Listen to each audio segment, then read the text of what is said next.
It is stout time, internet. Today I'm going to be looking at a pair of Canadian Oatmeal Stouts. Yeah, you heard me right. That's Oatmeal Stouts. And for our first time ever, I'm going to be reviewing a beer on camera that originates from outside of Ontario. And that, of course, is the Oatmeal Stout from the St. Ambroise Brewing Company out of Montreal, Quebec. You might recognize the name. They actually have quite a few offerings in single can format in the LCBO. They have a Pale Ale IPA, this guy here, and I've heard they have a Russian Imperial Stout, which I need to get my hands upon. Now, this is probably the most widely spread, one of the better known oatmeal stouts in Eastern Canada. Anyway, it's the first one that I got to try, and most days that I'm in the store, I'll see these on the shelf, so that's a good thing. I'm not really sure when oatmeal is actually added into the brewing process, but it's used to create that heavier body that you desire. And so give it a heavier body, more heavier mouthfeel, exactly what you're looking for when you're drinking some of these stouts. So the St. Ambrose product, it is 5% ABV, and where did I see that? 45 IBU. So that's actually fairly bitter. That's more bitter than a few pale ales that we actually see here in Ontario. Now, of course, this Frenchie is up against one of our local offerings. This is the Skinny Dipping Stout from Sawdust City Brewing out of Gravenhurst, Ontario. Now, this is their version of an oatmeal stout. It's actually slightly higher ABV. It's 5.5%. But the IBUs ranks in at 35, so higher booze, less bitter. That's interesting. Now, I think it's time to open them up and release the darkness.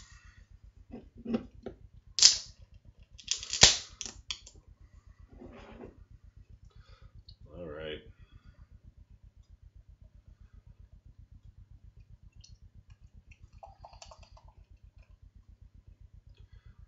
Nice creamy mocha head on there. It's forming up nicely. Got the whole can. Excellent. And the Sawdust City Skinny Dippin Stout.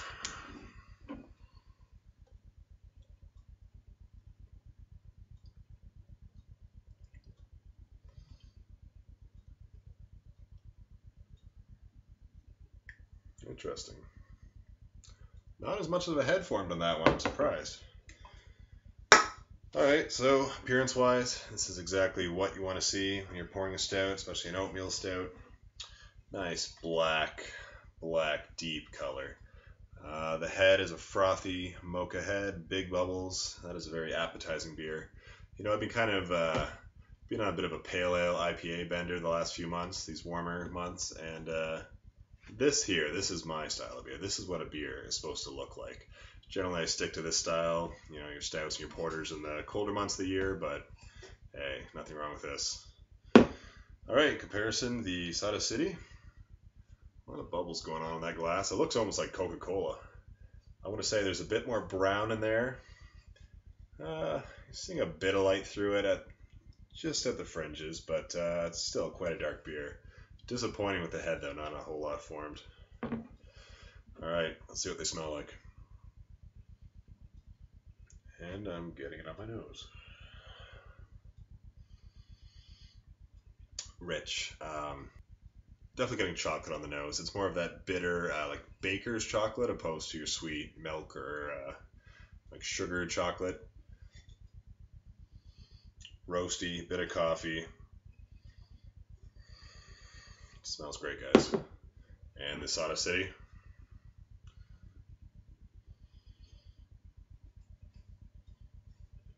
Much sweeter, more of a deep roasted coffee, and it actually, I haven't tasted it yet, but it smells sticky. I think this is going to give some sticky lips like some Russian Imperials do. Those both smell excellent. All right, let's start it off with the St. Ambrose. Cheers, guys.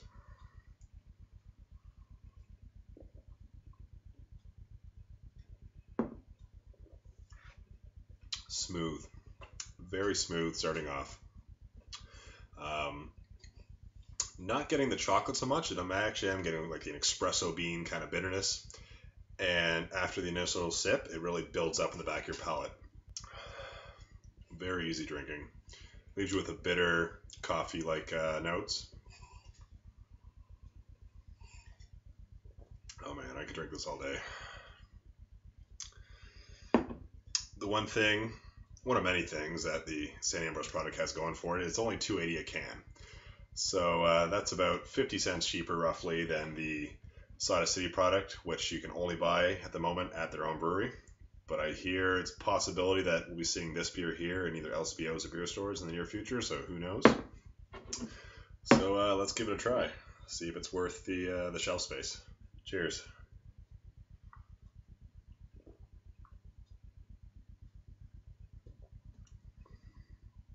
That is a great beer.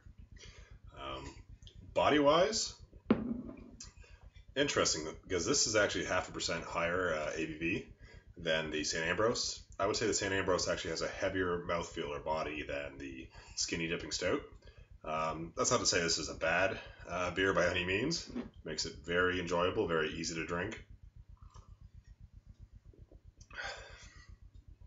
And just like on the nose, you're getting that tart bitterness, that coffee, like overly roasted coffee bean bitterness. Not too dissimilar from this guy here. Unfortunately, my predictions are wrong. I'm not getting the sticky lips like you would on some higher ABV stouts. But I'm not going to hold this against it. This is a regular stout. Now, this beer is actually their base version they use for two other products. They have their Red Rocket Spice Coffee Stout, and that's the one with some cayenne pepper in there. I enjoy it. It gives a bit of a kick on the end. Also the base for their Imperial Stout, their Long Dark Voyage to Uranus, which I've had as well, and that's quite good. Alright guys, so in the end, these are both great products. When it comes to beer, the darker the better, and these two I could drink all day long. Having them side to side, I'm actually preferring the St. Ambrose just because of the heavier body feel, a little bit of head retention, and just the smoothness to it. I'm going to give the St. Ambrose a 8.5 out of 10, and the Skinny Dippin Stout, I'm going to go with an 8 out of 10. Till next time guys, cheers. Keep drinking those stouts.